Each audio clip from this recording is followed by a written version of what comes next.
بسم اللہ الرحمن الرحیم۔ یاجوج ماجوج کون سی قوم ہے اور یہ کہاں موجود ہے؟ اللہ تعالیٰ اس قوم کو کب کھول دیں گے اور زمین پر کیا ہوگا؟ اس موضوع پر ہم اس ویڈیو میں تفصیل سے بات کریں گے۔ تمام دوستوں سے گزارش کرتے ہیں کہ ویڈیو کو آخر تک دیکھیں۔ دوستو، یاجوج ماجوج کا ذکر اکثر سننے کو ملتا ہے، لیکن اکثر لوگ ان کی حقیقت سے بے خبر ہیں کہ آخر یاجوج ماجوج کیا ہیں اور یہ کیسے حملہ آور ہوں گے۔ یاجوج ماجوج کون ہیں؟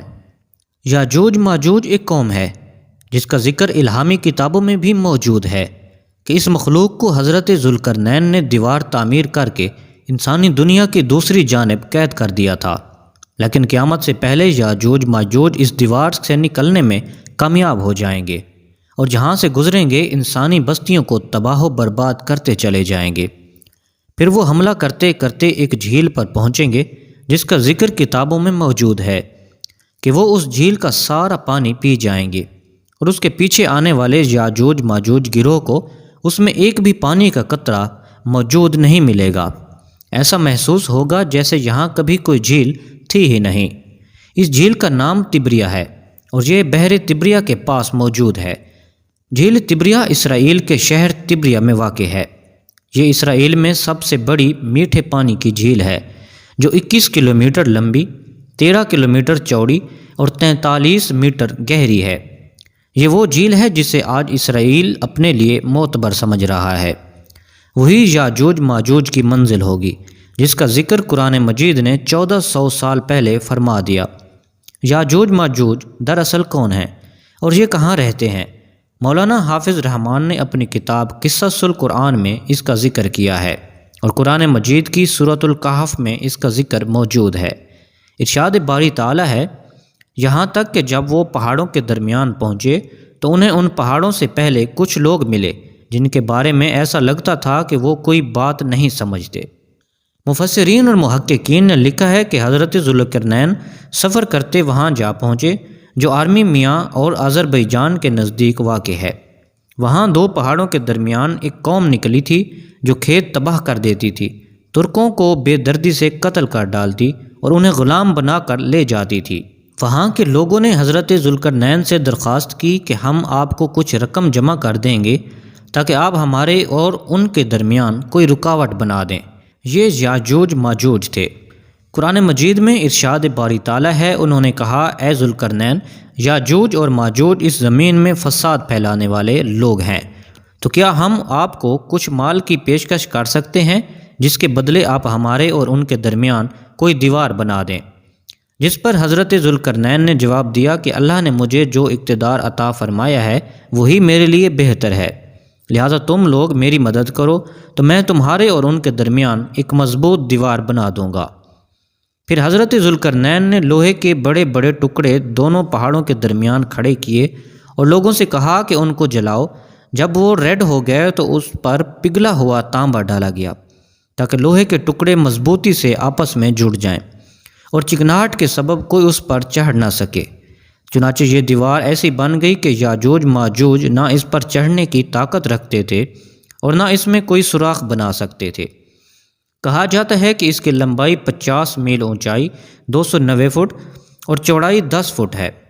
محققین کے مطابق قرآن مجید کی گواہی سے ثابت ہوتا ہے کہ حضرت ذوالقرنین نے پہاڑوں کے درمیان سفر کیا۔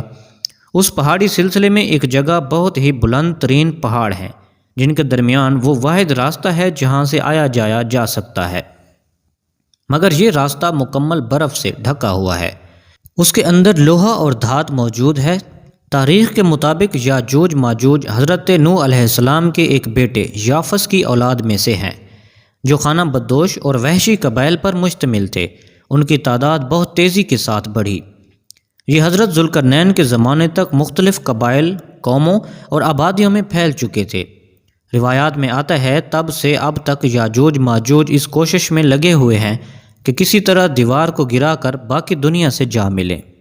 یہ روز دیوار کو توڑتے ہیں۔ جب تھوڑا سا حصہ رہ جاتا ہے اور سورج غروب ہونے لگتا ہے تو ان کا سردار واپسی کا حکم دیتا ہے کہ باقی کام کل کریں گے، مگر اگلے روز دیوار کہیں زیادہ مضبوط ہو چکی ہوتی ہے۔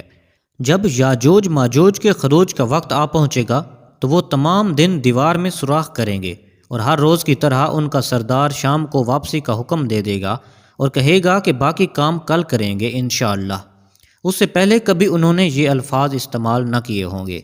ان الفاظ کی برکت سے دوسرے روز دیوار کو ویسا ہی پائیں گے جیسا چھوڑ کر گئے تھے۔ انتہائی پرجوش ہو کر دیوار گرا دیں گے اور زمین پر پھیلتے چلے جائیں گے۔ یہاں سے گزریں گے، تباہی پھیلائیں گے، مخلوق خدا کو اپنے شر اور فساد کا نشانہ بنائیں گے۔ ان کا پہلا گروپ جب بھاگتا ہوا جھیل تبریہ سے گزرے گا تو صحیح مسلم کے مطابق وہ سارا پانی پی جائیں گے۔ جب آخری گروہ وہاں پہنچے گا تو کہے گا کہ کبھی یہاں پانی ہوا کرتا تھا یا نہیں۔ بحر تبریہ اسرائیل میں تازہ پانی کی سب سے بڑی جھیل ہے۔ اس کا ذکر توریت اور انجیل میں بھی آیا ہوا ہے۔ حضرت عیسیٰ علیہ السلام نے بڑا حصہ اس جھیل کے ساحل پر گزارا۔ یہاں سے قتل و غارت کرتے ہوئے یاجوج ماجوج بیت المقدس پہنچیں گے اور اعلان کریں گے کہ زمین پر ہمارا قبضہ ہو چکا ہے، اب ہم آسمانوں پر بھی قبضہ کریں گے اور آسمان کی طرف تیر پھینکیں گے جو خون آلود واپس آئیں گے۔ کوئی ان کا مقابلہ نہ کر پائے گا۔ حضرت عیسیٰ علیہ السلام اللہ کے حکم سے مسلمانوں کو لے کر کوہ طور پر پناہ لیں گے اور عام لوگ محفوظ مقامات پر بند ہو کر اپنی جانیں بچائیں گے۔ دجال کو قتل کون کرے گا؟ مولانا حافظ الرحمن نے اپنی کتاب قصص القرآن میں لکھا ہے کہ حضرت عیسیٰ علیہ السلام اور تمام مسلمان مل کر اللہ سے دعا کریں گے کہ ان سے جان چھڑا دیں۔ پھر اللہ تعالیٰ ان کی گردنوں میں ایسا کیڑا پیدا کرے گا جو ان کی موت کا باعث بنے گا۔ پوری زمین ان کی لاشوں سے بھر جائے گی۔ پھر اللہ تعالیٰ کے حکم سے بارش برسے گی جو زمین کو ان تمام لاشوں سے پاک کر دے گی۔ یاجوج ماجوج کے نکلنے کا وقت ظہور مہدی علیہ السلام پھر خروج دجال کے بعد ہوگا۔ اس وقت حضرت عیسیٰ علیہ السلام نازل ہو کر دجال کو قتل کر چکے ہوں گے۔